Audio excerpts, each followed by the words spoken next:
go ahead and get started here. We'll open up for questions. Let's begin with Mike Singer. Mike, go ahead. Hey, Michael, we heard so much about the transition from the first round till obviously game one. Do you feel like you guys are better prepared going into tonight, both in terms of physically rested and just kind of understanding what the Clippers do well? I think we had an idea of what they do well from our 3 regular season matchups, including the one that we played down here in the seeding game. So nothing was a surprise in terms of who we were playing. But I would say, obviously, game 7, you get back to the hotel after midnight, and next thing you know, you're playing game 1 right away. But let's be honest. I mean, Houston was in the same boat, and they came out and played great last night. They found a way to find that energy. So, there's always readily available excuses that you can use. We got off to a good start. Halfway through the second quarter, we were in a good place. And that last 6 minutes of the second quarter is when things went south for us. And they're too good of a team to allow them a 23-11 run. You're going to have a hard time getting back from that. But I think we are a little bit more rested, and hopefully that rest, both mentally and physically, will allow us to go out there and put forward the 48-minute effort. All right, next we'll go to Tim Reynolds with the Associated Press. Tim, go ahead.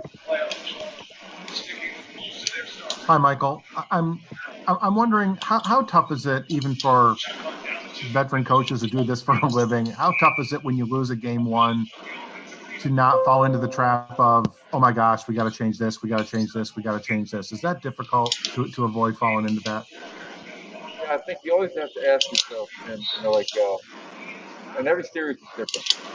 So, for example, in the Utah series, we were looking at ourselves. We won the first game, but after games 2 and 3, we got blown out.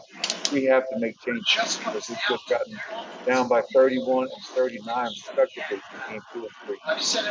So you had to, but I think it's also really important as a head coach. If you show signs of panic, and I think it stretches your team very, very quickly. Sometimes you have to stay the course. We looked at the film from game 1, and I don't think it was anything schematic. It wasn't game plan.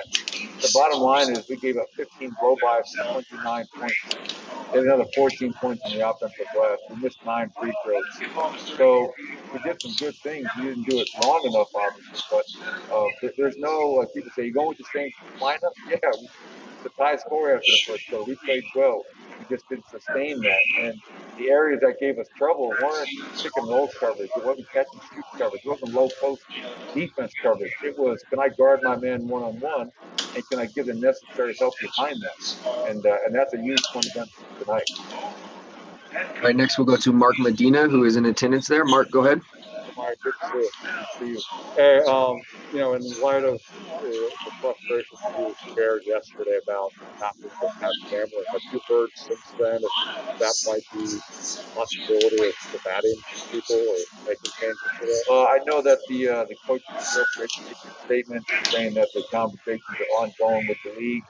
But with this being a game day, that conversation will continue to take place, and we'll see where it goes. But all my focus and energy today, out of respect for my team and my players, is to try to help them prepare for this game 2.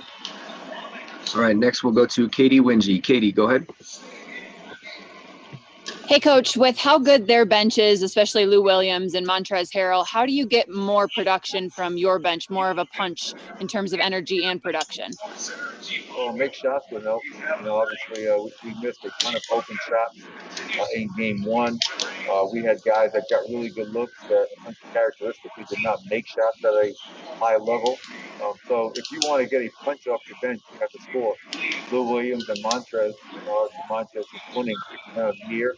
And at some point in the next few years, I'm sure they'll rename the 6th of the Year award after Lou Williams. So that's what they do. Those guys are terrific. They've had a unbelievably high-scoring bench for a few years now. But we just need guys like Monte to come in, Michael Porter to come in, whoever else, and give us that scoring punch, make shots. The reality is that we have Nicole and we have Jamal. We have to do a better job of bringing them up. But then you need somebody else to step up. You need a third scorer. Who is that going to be? In the first quarter, it was Jeremy Grant. can he sustain that, or is it going to be committee from quarter to quarter and game by game? They did a really good job of taking Jamal out, the Pola out, so other guys are going to have to step up, make plays, and make shots for us. We have time for one more here, and we'll end with Dan Woike with the LA Times. Dan, go ahead. Oh, he just lowered his hand, it looked like. Dan, here it is. Here we go. Go ahead, Dan. Sorry about that. Michael, you guys don't have traditional rim protection. Does that make point of attack defense just an imperative, especially with their team and their ability to get downhill a little bit? Yeah, it's if you don't have rim protection and you struggle to guard and contain the basketball, you will give up 66 paint points like we did in game one. So we have to do a much better job of guarding one-on-one. But this is the reality. Asking any of our players to guard a Paul George, a Kawhi Leonard, or a Lou Williams one-on-one with no help is unrealistic. Guys are going to get beat.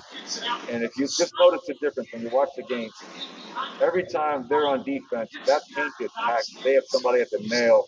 They're taking away all the driving lane. When we're on defense, especially in game one, we had one guy guarding the ball and everybody else was plugged up, guarding their man. And that created these huge driving lanes, these huge schemes for their great one-on-one players to attack either way. And that's what led to those 66 paint points. So yes, better one-on-one containment, a better shrink the floor mindset. You have to have 5 guys guarding the ball. And then when a guy does get beat, even though you don't have to be Mutombo to be a rim protector. Marc Gasol was a defensive player of the year, and he came over, he knew angles, he helped, he used his rule of verticality, he took a charge.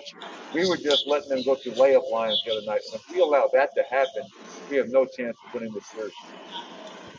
All right, Coach, we appreciate it. Thank you. I appreciate it. Thank you.